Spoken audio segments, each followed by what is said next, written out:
우리 함께 말씀 보겠습니다. 신약성경 요한복음 15장 1절에서 12절의 말씀입니다. 요한복음 15장 1절에서 12절의 말씀, 우리 한 절씩 또박또박 천천히 번갈아가며 읽겠습니다. 제가 먼저 읽겠습니다.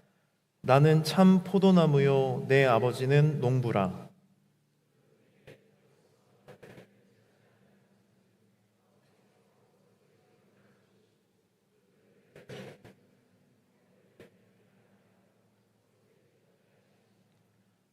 너희는 내가 일러준 말로 이미 깨끗하여졌으니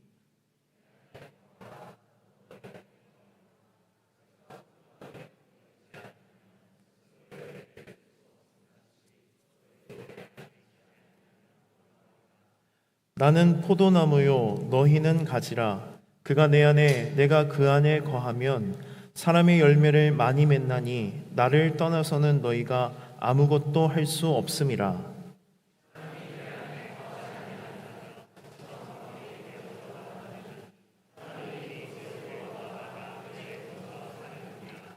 너희가 내 안에 거하고 내 말이 너희 안에 거하면 무엇이든지 원하는 대로 구하라. 그리하면 이루리라.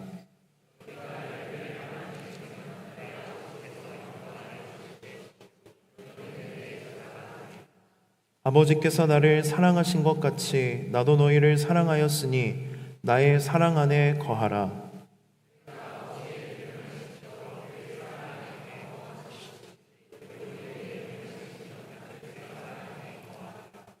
내가 이것을 너희에게 이름은 내 기쁨이 너희 안에 있어 너희 기쁨을 충만하게 하려 함이라.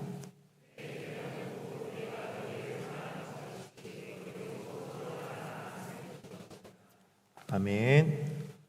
오늘은 종려주일입니다. 그리고 내일부터 고난주간이 시작되는데요. 종려주일을 맞이해서 우리가 예수님의 십자가 고난과 또 부활을 기념하면서 오늘 성찬식을 하고 내일부터 토요일까지는 고난주간이 시작되거든요. 우리 교회에서 특별 새벽 기도회가 있습니다. 그래서 여러분 고난주간을 주님과 동행하기를 원하시는 분, 더 깊이 주님을 묵상하고 싶으신 분들은 특세에 참여하셔서 함께 기도했으면 좋겠습니다. 그리고 그 다음 주일이 예수님이 부활하신 부활주일이에요. 여러분 돌아오는 주일의 부활주일 헌금은 우리가 다 모아서 어디에 보내려고 하냐면 산불 지역에 있는 이재민들과 불타 없어진 교회들을 돕는 데에 우리가 헌금을 드릴 예정입니다. 그래서 여러분 사모하는 마음 또 자원하는 마음으로 부활주일 헌금을 준비해 오시면 그 헌금 전체를 그분들에게 전달하도록 하겠습니다. 오늘 예수님의 자기소개 마지막 시간, 예수 참 포도나무입니다. 여러분 요한복음 15장 읽어오셨나요? 대답이 좀 많아졌네요. 이쯤 되면 마지막 시간인데 여러분 꼭 읽어오셨으면 좋겠는데 15장 말씀이 참 중요합니다. 여러분들이 예수님을 믿고 신앙생활을 하다 보면 믿음이 뭔지, 신앙생활이 뭔지, 어떻게 사는 게 예수 믿는 사람처럼 사는 건지에 대해서 궁금할 때가 참 많아요.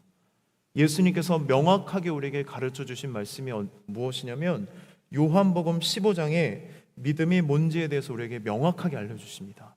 말씀을 요약하면 하나님은 농부, 예수님은 참 포도나무, 그리고 우리 모두는 가지라고 이야기합니다. 각자 역할이 있는데요. 농부는 포도나무가 포도 열매를 잘 맺기 위해서 사랑으로 포도나무를 가꾸는 역할이고, 포도나무이신 예수님의 역할은 무엇이냐면 가지들에게 영양분, 생명, 은혜를 공급해서 가지가 열매를 맺게 하는 게 포도나무의 역할입니다. 그렇다면 예수님을 믿고 예수님의 가지가 된 우리의 역할은 무엇일까요? 우리의 역할은 무엇이냐면 포도나무에 붙어만 있으면 됩니다. 우리의 역할이 뭐라고요? 포도나무에 붙어만 있어라.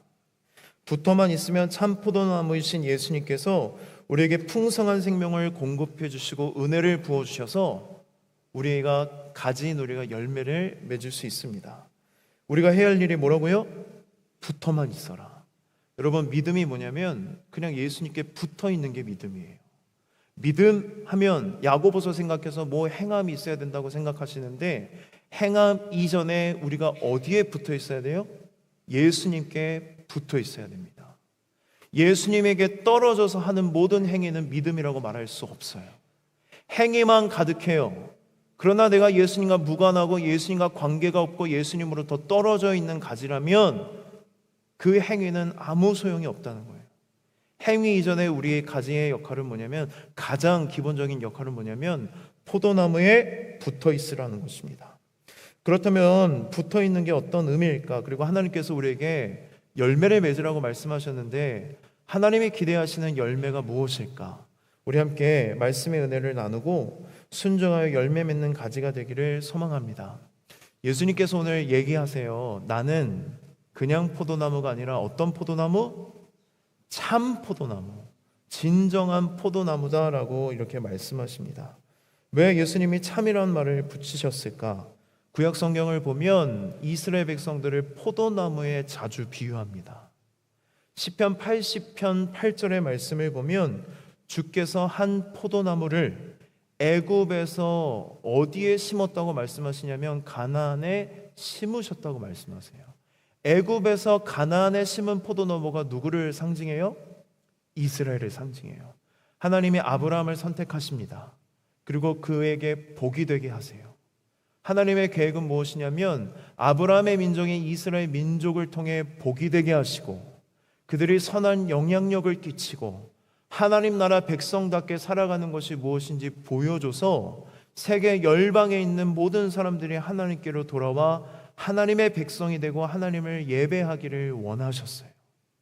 그래서 애굽에서 가나안에 포도나무를 심으셨습니다. 그런데 예레미야 2장 21절의 말씀을 보면 뭐라고 말씀하시냐면 내가 너를 귀한 포도나무로 심었는데 이방의 악한 포도나무의 가지가 되었다고 안타까워하세요. 그러니까 하나님이 기대하는 마음으로 가나안 땅에 심었는데 그 역할을 잘 감당하지 못했다는 거예요.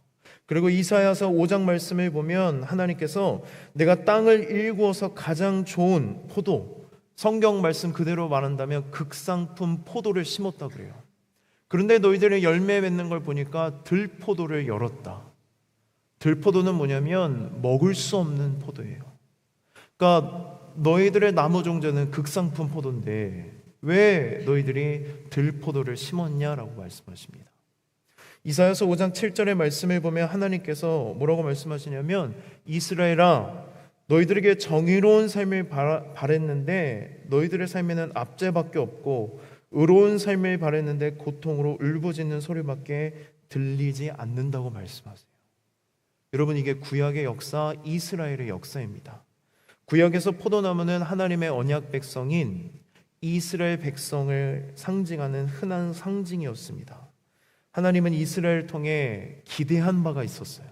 내가 너희들을 선택했고 너희들 특별히 축복했고 복을 줘서 하나님을 계시하잖아요.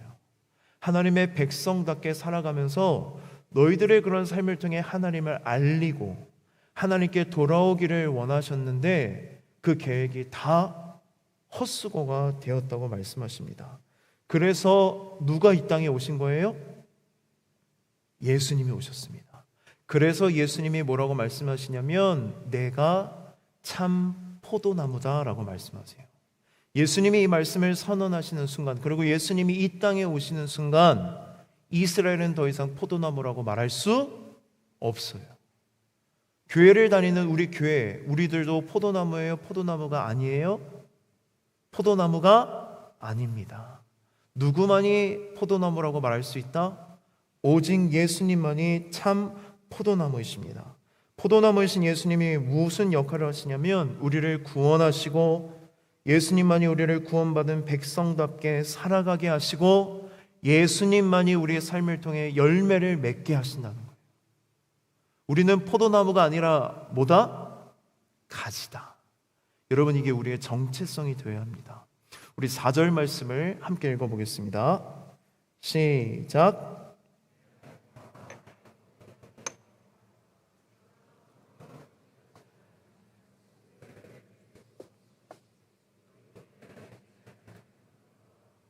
아멘. 저는 요한복음 15장에서 가장 중요한 단어가 거하다라는 단어라고 생각해요. 15장을 읽어보시면 알겠지만 거하다라는 말을 예수님이 반복해서 사용하시는데 10번이나 사용하십니다. 내 안에 거하라, 나도 너희 안에 거하리라. 예수님은 가지인 우리가 참 포도나무이신 예수님께 붙어있는 모습을 어떻게 묘사하시냐면 내 안에 거하는 거라고 우리에게 말씀하세요. 예수님 안에 거하지 않으면 그 가지는 스스로 열매를 맺을 수 없다고 말씀하십니다.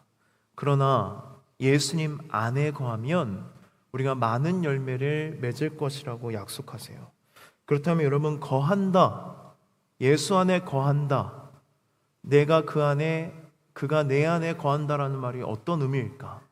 거하다의 헬라어 원어는 메노인데요, 무슨 뜻을 갖고 있냐면 함께 산다, 머물러 있다, 거주한다라는 뜻이에요.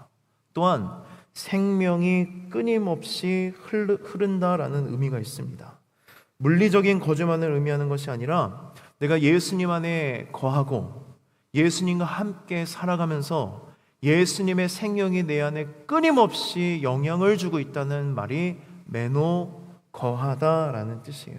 여러분, 믿음은 바로 이런 것입니다. 믿음은 뭐냐면 예수님과 함께 사는 게 믿음이에요. 누구와 함께 사는 것? 예수님과 함께 사는 것. 내 모든 삶을 예수님과 함께 살아가는 것이 신앙 생활입니다. 여러분, 주일 예배 잠깐 2시간 넘진 않은데 2시간 정도 이 드리는 시간이 거하는 시간이 아니라 이 시간뿐만이 아니라 내 일생, 내가 모든 일상 가운데 누구와 함께 살아가는 거예요? 예수님과 함께 살아가는 것.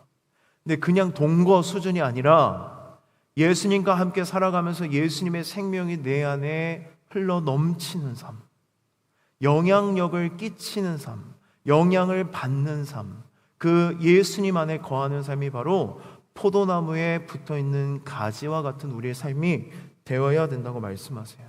이 메노라는 단어가 산다라는 의미가 있잖아요. 왜 산다라는 의미가 있냐면 이 원어의 원뜻이 바로 무엇이냐면 장막을 치다라는 뜻이에요. 장막을 치다.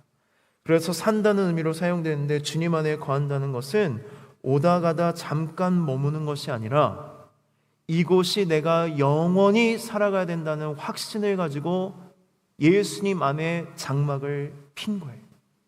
살림을 차리는 거예요. 그리고 더 이상 떠나지 않을 각오를 가지고 여기에 모든 것을 쏟아붓고 여기서 살아가는 것이 바로 거하다라는 의미입니다. 왜 우리가 예수님 안에 거해야 됩니까? 예수님만이 우리에게 생명을 주시기 때문이에요. 예수님만이 우리를 구원해 주실 수 있기 때문에, 예수님만이 죄와 사망의 권세에서 우리를 구원해 주실 수 있는 유일한 분이기 때문에 우리가 모든 것을 다 걸어 예수님 안에 거해야 된다는 것입니다. 이것이 바로 여러분 믿음입니다. 우리가 예수님 안에 거할 때 우리는 많은 열매를 맺을 수 있는데요, 5절 말씀을 우리 함께 읽어보겠습니다. 시작.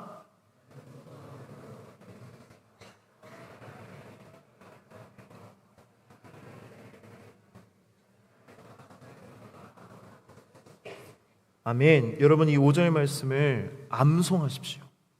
이 5절이 여러분 우리의 정체성이 되어야 됩니다. 예수님이 말씀하십니다. 나를 떠나서는 너희가 아무것도 할 수 없는 존재다. 여러분, 이게 우리의 정체성이어야 합니다. 이 정체성을 떠나서는 안 되는데요, 우리는 이런 존재예요. 우리는 포도나무가 아니라 가지입니다. 가지는 내가 스스로 떨어져 나와서 내 마음대로 내 힘대로 뿌리를 내리고 내가 포도나무다라고 말할 수 있어요, 없어요? 없습니다. 가지는 포도나무에서 떼어진 순간부터 죽기 시작해요. 가지가 나무가 될 수 없다는 것입니다. 우리가 예수님에게 붙어 있을 때, 예수님 안에 거할 때, 예수님과 함께 살아갈 때만 우리는 우리 인생의 의미를 찾을 수 있습니다. 우리가 존재하는 이유와 목적이 바로 여기에 있습니다. 우리는 주님을 떠나서는 아무것도 할 수 없는 존재예요. 여러분과 저의 정체성이 뭐라고요? 나무가 아니라 가지라고요. 가지. 여러분, 포도나무의 가지를 보신 적 있으세요? 볼품 없어요. 너무 얇아요. 그리고 잘 부러지고 잘 끊어져요. 그리고 이 포도나무 가지는요, 너무 얇아서 어디 쓸모가 없어요. 열매를 맺어야만 사용돼요. 떨어져 나가면 불태워 없어질 뿐인 가지가 바로 저와 여러분의 정체성이고 우리의 존재라는 것입니다. 가지는 포도나무에 붙어 있어야만 살 수 있습니다. 어떤 지체가 가지 모임에서 이런 얘기를 한 적이 있어요. 제가 예수님에 관한 시리즈 설교를 쭉 하고 있잖아요. 반복해서 예수님이 우리에게 우리 존재에 대해서 알려주신 게 뭐냐면 너는 나 없으면 못 살아요. 너는 나 아니면 삶의 의미와 이유와 목적을 못 찾아요. 그런데 한 지체가 이런 얘기를 하더라고요. 내가 예수님 없이도 못 살아야 되는데 예수님 없이도 너무 잘 사는 게 문제래요. 무슨 의미인지 이해가 되세요? 예수님 없이도 충분히 내 인생이 살만해서 주님을 찾지 않은 게 내 삶의 문제라고 이야기를 하는 거예요. 여러분 한번 생각해 보세요. 우리가 정말 주님 없이 살 수 있을까요? 없을까요? 우리가 하나님에 대해서 오해하는 것이 있습니다. 그 오해가 무엇이냐면 내가 믿음대로 또는 말씀대로 살지 않으면 마치 하나님이 내 인생에 가지고 있는 것들을 빼앗아 가시는 분으로 생각하세요. 고난을 주고 빼앗아 가고 결핍을 느끼고 고난을 느껴야만 너는 나를 찾는 존재야 라고 하나님이 마치 우리를 괴롭히고 치사하게 우리가 갖고 있는 것을 뺏어 가시는 분이라고 생각하세요. 여러분, 하나님이 그렇게 째째한 분일까요? 하나님 그렇게 치사한 분일까요? 우리가 오해하는 게 있어요. 왜 우리가 이런 하나님에 대한 오해를 가질까? 내가 잘못 사니까 괜히 마음에 죄책감이 드니까 이 삶에 고난이 찾아오면 고난을 그렇게 해석하는 거예요. 어떻게? 내가 말씀대로 살지 못한 결과야. 내가 하나님을 믿지 않은 결과야. 믿음대로 살지 않아서 내 인생에 고난이 찾아오고 내가 가진 것들을 잃어버리는 거야 라고 생각합니다. 여러분, 그런데요, 우리를 향하신 하나님의 뜻은 언제나 사랑입니다. 믿으십시오. 우리를 향하신 하나님의 뜻은 언제나 뭐라고요? 사랑. 하나님은 저와 여러분이 불행해지기를 원하지 않으세요. 언제나 우리가 행복하기를 원하시는 분이 하나님이십니다. 그러면 왜 우리에게 이러한 일이 일어나느냐? 여러분, 이렇게 이해하세요. 하나님은 무한하신 분이십니다. 믿으십니까? 하나님은 부족함이 없어요. 하나님은 모든 것을 갖고 계세요. 모든 것의 주인이 누구세요? 하나님이세요. 하나님이십니다. 무한하신 하나님과 함께 살아가면 우리는 무한한 자원 안에서 살아가요. 그러니까 부족함이 있어요? 없어요? 없어요. 그런데 우리가 무한하신 하나님을 떠나는 순간부터 어떤 삶을 살기 시작하냐면 유한한 삶을 살게 돼요. 우리가 살아가고 있는 이 세계는 죄로 인해 오염됐기 때문에 유한합니다. 자원이 한정이 돼 있어요. 한정되어 있는 자원을 서로 갖기 위해 경쟁하고 다투고 심지어 죽이기까지 합니다. 왜? 자원이 뭐하기 때문에? 유한하기 때문에. 우리가 스스로 하나님을 떠나 유한한 자원에서 살아가기 때문에 힘든 거예요. 그런데 우리는 어떻게 착각해요? 하나님이 뺏어갔어. 하나님이 일부러 고난을 주시는 거 아니요. 여러분이 하나님을 떠나는 순간부터 여러분의 삶은 유한할 수밖에 없어요. 무한하신 하나님을 떠났기 때문에 유한한 자원만으로 살아가야 되기 때문에 우리가 유한함을 느끼고 연약함을 느끼고 고난을 느낀다는 것입니다. 물론 하나님도 그 악함을 선으로 사용하셔서 고난이 찾아올 때, 유한함을 느낄 때 누구를 찾게 하세요? 하나님을 찾게 하시지만 하나님은 여러분들에게 가지고 있는 것들을 빼앗는 분이 아니라 여러분들이 스스로 하나님을 떠나 유한한 곳으로 간다는 것입니다. 이 원리를 잘 보여주는 이야기가 성경에 참 많습니다. 요한복음 21장 말씀을 보면 베드로와 여러 제자들이 부활하신 예수님을 만나요. 근데 그들이 예수님을 따르지 않아요. 마음에 죄책감이 있었는지 그들이 어디를 가냐면 자기들이 살던 동네에 가서 물고기를 잡는 일을 해요. 근데 우리가 잘 아는 것처럼 물고기가 잡혀요? 안 잡혀요? 안 잡혀요. 아무리 예수님을 따라 다녔던 3년 때문에 이 배에서 떠났지만 수십 년을 물고기를 잡았던 사람들이 물고기를 잡을 줄을 몰랐을까? 하나도 안 잡혀요. 무엇을 의미하냐면 예수님을 떠난 인생은 이렇다는 거예요. 근데 예수님이 말씀하세요. 얘들아, 고기 좀 잡았니? 아니요, 하나도 못 잡았습니다. 오른편에 그물을 던져라. 예수님이 말씀하시는 순간 그 그물이 가득 찹니다. 무슨 뜻이에요? 우리는 예수님 없이는 한순간도 살아갈 수 없는 존재라는 것입니다. 누가복음 15장에서 둘째 아들이 아버지의 유산을 미리 받아 먼 나라로 떠납니다. 처음엔 그가 잘 살았어요. 왜? 유산이 많았으니까. 근데 허랑방탕하게 살아가면서 가지고 있던 유산을 다 어떻게 해요? 허비해요. 잘 생각하세요. 아버지 품에서 아버지와 함께 살았으면 경험하지 않았을 유한이에요. 그러나 처음에는 내가 아버지 품을 떠나 아버지가 주신 재산을 가지고 살아갈 때에 얼마 정도는 잘 사는 것처럼 느껴요. 가지고 있는 것들이 있으니까. 그런데 시간이 가면 갈수록 가지고 있던 것들을 다 허비하게 되었을 때 그의 인생을 보십시오. 마침 그 나라에 기근이 들어갑니다. 일자리를 구할 수 없어서 돼지치는 하인이 돼요. 너무 배가 고파서 돼지가 먹는 사료를 먹으려고 하는데 주인이 안 줘요. 돼지 사료조차 못 먹는 인생이 바로 하나님 아버지를 떠난 인생이라는 거예요. 그래서 그가 결심합니다. 누구에게로 돌아가자? 하나님께로 돌아가자.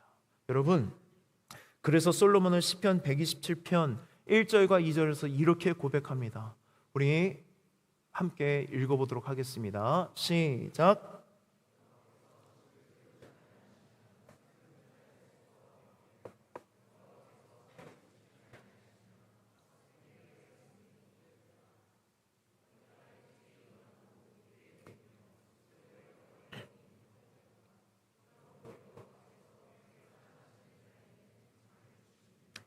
아멘. 여러분, 이 말씀을 잘 기억하세요. 솔로몬은 모든 것이 풍족했던 사람입니다.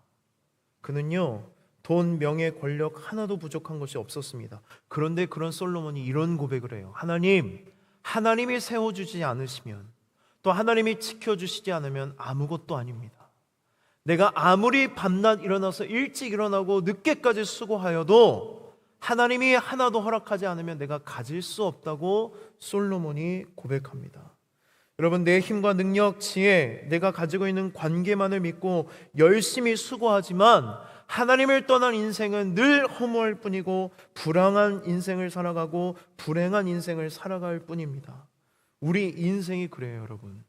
주님을 떠나서는 아무것도 할 수 없는 존재입니다. 하나님을 떠난 인생은 무력하고 무지하고 무능합니다.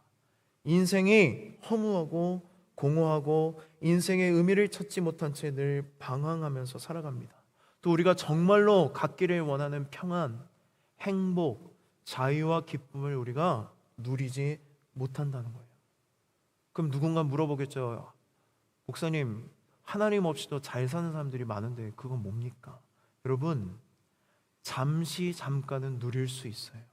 잠시 잠깐. 근데 하나님께서 우리에게 약속하신 것은 잠깐이 아니라 영원이에요.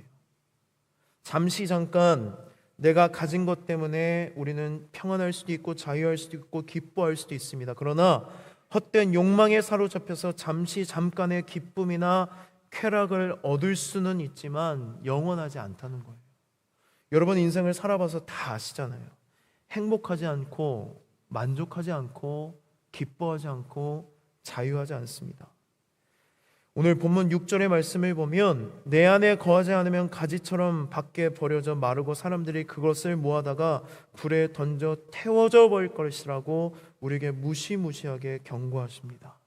우리가 성경을 읽을 때 현대 기독교는 너무 사랑과 은혜만을 강조해요. 사랑의 하나님, 은혜의 하나님. 그러다 보니까 하나님이 모든 것을 다 허용해 주실 것이라는 잘못된 믿음을 가지고 살아가요. 이렇게 살아도 돼, 저렇게 살아가도 왜? 하나님이 사랑하시니까, 하나님이 은혜를 베푸시니까. 여러분, 하나님의 사랑과 은혜가 더 극대화되기 위해서는 뭘 묵상하셔야 되냐면 하나님의 거룩하심과 하나님의 진노와 죄를 향한 하나님의 강렬한 진노를 우리가 묵상해야 돼요. 여러분, 성경을 읽으실 때 은혜 필터로만 성경을 읽지 마세요. 그래서 지금 구약 성경을 우리가 통독하고 있잖아요. 구약 성경을 통독하는 게 참 좋아요. 어떤 청년들은 그런 얘기를 해요. 구약 성경 읽고 싶지 않아요. 무서워요. 왜? 하나님이 사랑의 하나님이 아니라 진노의 하나님, 분노의 하나님, 거의 분노 조절 장애를 갖고 있는 하나님처럼 하나님이 몇 번 참다가 어때요? 그냥 막 하시잖아요. 근데 우리가 여기서 은혜를 바라봐야 돼요. 여러분, 하나님은 진노의 하나님이세요. 죄를 향하여 하나님은 참지 않으세요. 그런 하나님이 우리를 어떻게 하고 계세요? 참고 계세요. 누구로 인해? 내가 믿고 있는 예수님으로 인해. 내가 받아야 될 진노를 누가 받으셔서? 예수님이 받으셔서. 우리가 진노에 대해서, 거룩하심에 대해서 묵상하지 않으면 우리가 경험하고 누리고 있는 사랑과 은혜도 제대로 경험할 수가 없다는 거예요. 하나님은 원래 이런 분이시지, 그러나 그 진노를 참고 계시는구나. 나에게 퍼부어야 될 진노를 예수님께 퍼부으셨구나. 그때 예수님의 사랑과 은혜가 우리 안에 더 어떻게 되는 거예요? 극대화되는 거예요. 오늘 요한복음 15장 말씀도 묵상을 하다가 제가 이 말씀을 전할까 말까 고민했습니다. 예수님이 뭐라고 말씀하시냐면 무시무시하게 경고하세요. 야, 교회 안에도 가지인 척 붙어있는 가짜 가지들이 있다. 열매 맺지 못하고 그냥 교회만 왔다 갔다 하는 그런 가지들 나중에 다 어떻게 된다 그래요? 떨어져 나가서 말라 비틀어져서 모아다가 불로 태워버리신다. 무시무시한 경고를 하십니다. 이 말씀을 하시는 이유가 무엇이냐면 우리가 포도나무이신 생명을 주시는 예수님으로부터 벗어나면 우리의 심령이 점점 메말라 간다는 거예요. 우리 안에 기쁨이 사라지고 자유가 사라지고 삶의 의미와 목적을 잃어버린 채 하루하루 그냥 시간에 떠밀려 살아간다는 거예요. 생명이 없는 것처럼, 내 안에 예수 그리스도가 살아계시지 않는 것처럼 살아간다는 것을 경고하시는 거예요. 왜? 돌아와라. 다시 돌아와라. 꼭 붙어 있어라. 내가 너에게 큰 거 요구하지 않아. 붙어만 있어. 붙어만 있어. 하나님 없이도 우리는 잘 살 수 있을 것이라고 생각합니다. 죄를 지었지만 지금 당장 벌을 받지 않고 심판도 없는 것처럼 느껴질 때가 있어요. 죄가 주는 쾌락 안에서 막 마음대로 살아갑니다. 그러나 그런 심령은 서서히 말라가고 죽어갑니다.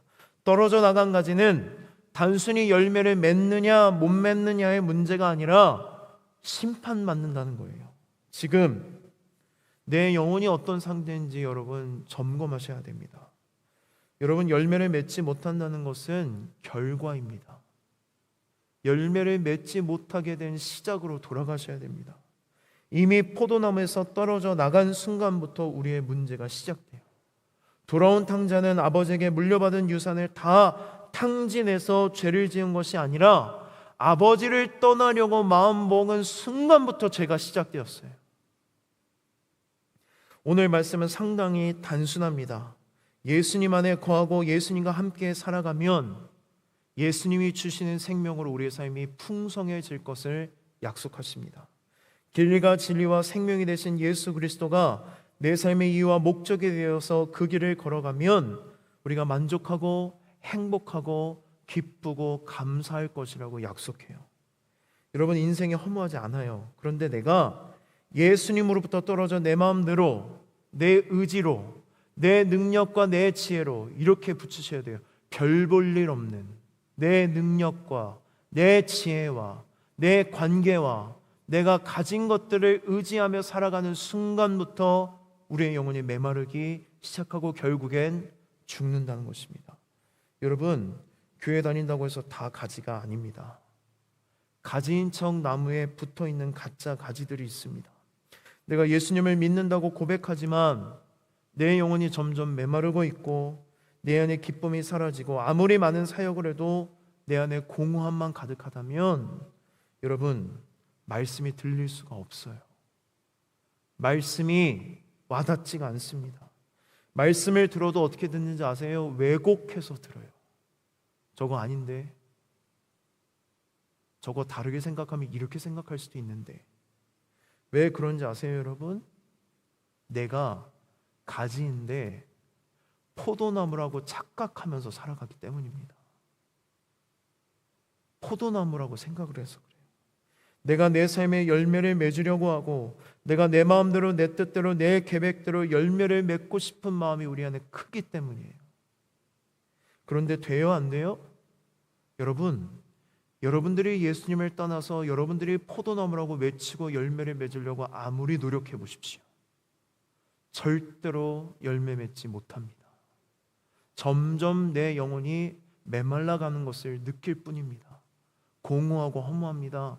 사람들이 막 부러워하고 사람들이 막 기뻐하는 만족과 결과를 내가 갖고 있음에도 불구하고 영혼이 메말라가요. 왜? 생명이신 포도나무로부터 떨어져 나갔기 때문에.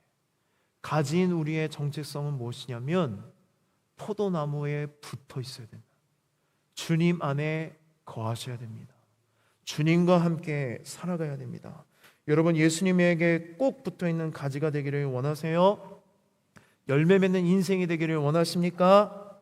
그러면 어떻게 해야 될까? 우리 10절 말씀을 마지막으로 함께 읽겠습니다. 10절입니다. 시작.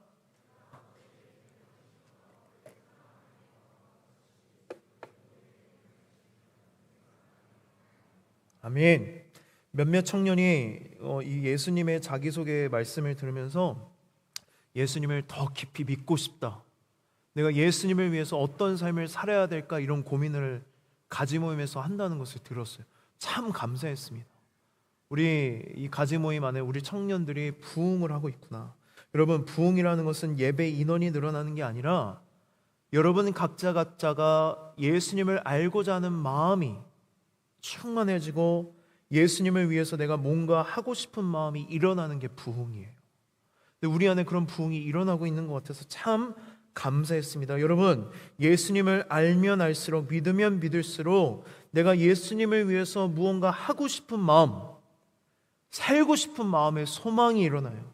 이것은 하나님이 주시는 마음인데 빌립보서 2장 13절이 이렇게 말씀하십니다.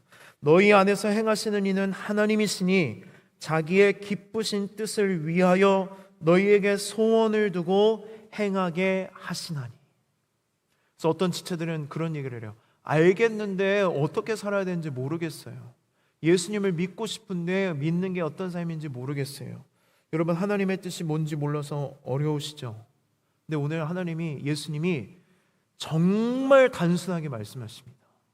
뭐를 지켜라? 계명을 지켜라. 뭐를 지켜라? 계명을 지켜라. 가지가 포도나무에 붙어 있는 삶, 예수님 안에 거하는 삶, 예수님과 함께 살아가는 삶은 무엇이냐면 하나님의 말씀의 계명을 지키는 삶이라는 거예요. 무엇을 지키는 삶? 계명을 지키는 삶. 참 포도나무이신 예수님께 붙어있는 삶, 거하는 삶, 살아가는 삶은 간단합니다. 계명을 지키세요. 계명 몇 가지를 지키라는 말이 아닙니다, 여러분. 아이를 키우다 보면 애가 부모의 말을 듣는지 안 듣는지 알까요? 모를까요? 다 보입니다, 여러분. 제가 무언가를 말을 하면 우리 아이들이 듣긴 들어요. 그 말을 지키긴 지킵니다. 근데 부모 입장에서 애가 지금 마음이 내켜서 하는 일이 아니라 억지로 마지못해 하는 거란 게 다 보여요. 제가 어제 점심을 먹고 있는데 아내한테 전화가 오는 거예요. 토요일이라 제가 뭘 하고 있는지 알아서 전화할 일이 없는데 왜 전화를 했는지 궁금해서 한번 받아봤어요. 안 받으려고 한 건 아니에요. 받았어요. 근데 세음이가 받자마자 뭐라고 말했냐면 되게 급하게 아빠 감자칩 먹어도 돼요? 그러는 거예요.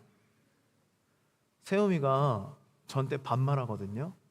유일하게 부탁이나 원하는 것이 있을 때 존댓말을 해요. 근데 옆에서 이제 아내가 세음아, 아빠 점심 드셨는지 물어봐야지, 그거부터 물어봐야지 하니까 입력이 되니까 어떻게 하냐면 아무 영혼 없이 아빠 점심 드셨어요? 그런데 저 감자칩 먹어도 돼요? 그러는 거예요. 여러분, 질문할게요. 이런 태도가 계명을 지키는 태도일까요? 이런 태도가 내가 무언가 얻기 위해서, 또는 내가 무언가 손해보고 싶지 않아서 하나님의 계명을 지키는 삶을 하나님 우리에게 말씀하시는 게 아니라는 것입니다. 하나님께서 우리 모두에게 여러분 자유를 주셨어요. 해도 될 자유와 하지 않아도 될 자유를 주셨습니다. 그런데 계명을 지킨다는 것은 여러분, 내가 해도 되고 안 해도 되지만 기쁜 마음으로 하나님을 선택하는 거예요. 이 계명을 지킨다는 것, 하나님의 마음을 알고 그 마음에 내가 순종하여 기쁜 마음으로 지키는 거예요. 그래서 예수님도 우리에게 뭐라고 약속하시냐면 11절 말씀에 내 기쁨이 너희 안에 있어 너희 기쁨을 충만하게 하려 함이라 라고 말씀하십니다. 그럼 뭐라고 말씀하시는 거냐면 정말 네가 사랑하는 마음으로 계명을 지키면 기쁠 거야. 세상 어디에도 줄 수 없는 기쁨을 내가 너에게 줄 거야. 우리는 착각하고 오해합니다. 때때로 하나님의 말씀 때문에 하나님의 계명이 내 자유를 빼앗고 내 기쁨을 빼앗아 간다고 생각해요. 하고 싶지 않은데 해야 할 것 같고, 그래서 여러분 억지로 합니다. 당연히 기뻐요, 안 기뻐요? 기쁘지가 않아요. 여러분, 이런 태도는 신앙이 아니라 종교입니다. 신앙인이 아니라 종교인이고 붙어 있는 척하는 가짜 가지의 삶입니다. 종교인은 종교 문화 시스템 안에서 살아가는 사람이에요. 반대로 신앙인은 어떤 사람입니까? 하나님의 관계 안에서 살아가는 사람입니다. 하나님은 우리에게 너 예배 드렸어? 안 드렸어? 너 헌금했어? 안 했어? 큐티했어? 통독했어? 요한복음 15장 읽었어? 물어보실까요? 안 물어보실까요?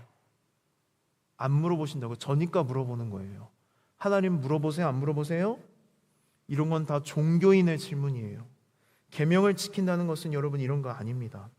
하나님은 우리에게 한 가지 물어보세요. 너 나 사랑하니? 사랑하는 마음으로, 신뢰하는 마음으로 내 말씀 안에 거하고 있니? 말씀이 네 삶에 정말 중요한 시기에 절대적인 영향력을 끼치고 있니? 너의 삶에 말씀 안에 거하는 삶이 있니라고 물어보시는 것입니다. 그러면 여러분 어떻게 해야 됩니까? 계명을 지켜야 돼요. 계명을 지킨다고 다 지킬 수 있을까요? 계명이 뭔지 알아야 지킬 거 아니에요, 여러분. 내가 계명을 알고 있어야 계명을 지킬 수 있습니다. 그리고 계명에 담긴 하나님의 마음과 의도를 알아야 그냥 맹목적으로 지키는 율법주의에 빠지지 않는 거예요. 그러면 결론은 무엇이냐면 여러분, 하나님을 아셔야 돼요. 이 계명을 주신 하나님, 이 계명을 주셨을 때의 마음과 의도를 알아, 그 마음을 알아 순종하는 삶의 태도를 하나님께서 원하시는 것입니다. 여러분, 내가 예수님을 위해서 뭐 해야 될까요? 그래서 예수님을 믿는 게 뭐예요? 뭐 해야 됩니까? 여러분, 뭐 하지 마시고 하나님을 알려고 노력하세요. 예수님께 꼭 붙어 있으십시오. 예수님과 함께 사십시오. 그렇게 살아갈 때에 우리가 생명을 경험할 수 있습니다. 하나님을 알아가는 기쁨이 무엇인지를 경험할 수 있습니다. 그리고 내가 기쁜 마음으로 하나님의 말씀을 순종하여 살아갈 때에 하나님을 더 깊이 경험하고 그 은혜의 풍성함 안에서 내가 더 많은 것들을 하나님을 위해 드리고 싶은 마음, 섬기고 싶은 마음, 내 모든 자유를 하나님께 드리고 싶은 마음이 일어나는 거예요. 여러분, 행동이 먼저가 아니라 은혜가 먼저예요. 믿음이 먼저예요. 예수님 안에 거할 때 예수님이 우리를 열매 맺게 하세요. 예수님이 말씀하시는 열매가 무엇일까? 예수님이 15장에서 쭉 말씀하십니다. 10절, 예수님의 계명에 대해서 순종하는 게 열매다. 11절, 나를 기쁨으로 경험하고 누리는 것이다. 12절, 서로 사랑하는 것이다. 16절과 27절에서 예수님을 전하고 증거하는, 전도하는 삶이 우리가 맺어야 될 열매인데 아무리 내 의지를 가지고 열매를 맺으려고 하면 맺을 수 없다는 거예요. 일단 먼저 예수님 안에 거해라. 생명을 풍성하게 경험하고 있으면 너희들의 마음에 자원하는 마음, 기뻐하는 마음, 순종하는 마음이 일어나서 서로 사랑하고 예수님을 전하고 전도하고 싶은 마음이 일어날 것이다 라고 우리에게 약속하시는 것입니다. 여러분, 돌아온 토요일 노방전도가 있습니다. 계명을 지킬 수 있는 절호의 기회입니다. 여러분, 기쁜 마음으로 순종하셔서 노방전도하러 나오시고 전도축제 기간입니다. 여러분들이 마음에 품고 있는 전도 대상자를 위해 기도하십시오. 그리고 사랑하십시오. 그리고 그에게 예수님을 보여주세요. 어떻게? 내가 예수님께 꼭 붙어있는 가지, 생명으로 풍성한 가지, 기쁨과 자유의 마음으로 계명을 지키는 나의 모습을 통해 우리 안에 살아계시는 예수님을 증거하고 나타낼 때에 그들이 예수님을 보고 예수님께로 나올 줄 믿습니다. 여러분, 이러한 삶을 살기를 원하십니까? 원하세요? 우리 함께 이 시간 이런 마음의 고백을 가지고 함께 성찬을 하도록 하겠습니다. 제가 사실 생명의 떡 말씀을 전할 때 성찬식을 너무 하고 싶었어요. 왜 그랬냐면 예수님이 말씀하시잖아요. 내가 생명의 떡이다. 예수님을 믿는다는 것은 내 살을 먹고 내 피를 마시는 거다. 그러면서 드립도 하나 생각났어요. 내 머릿속에 지우개 명대사 아세요? 너 이거 마시면 나랑 사귀는 거야. 예수님이 그렇게 말씀하시는 거예요. 여러분, 너 이거 먹으면, 너 이거 마시면 나랑 영원히 사귀는 거야. 영원히 함께하는 거야. 오늘 포도나무의 비유도 그런 비유입니다. 여러분, 예수님 안에 거하는 삶, 예수님을 먹고 그분과 함께 살아가는 삶, 우리 그런 믿음의 고백을 가지고 예수님께 꼭 붙어있기를 원합니다. 그 생명을 누리기를 원합니다. 열매 맺는 인생이 되기를 원합니다. 이런 마음의 고백을 가지고 우리 함께 찬양하도록 하겠습니다.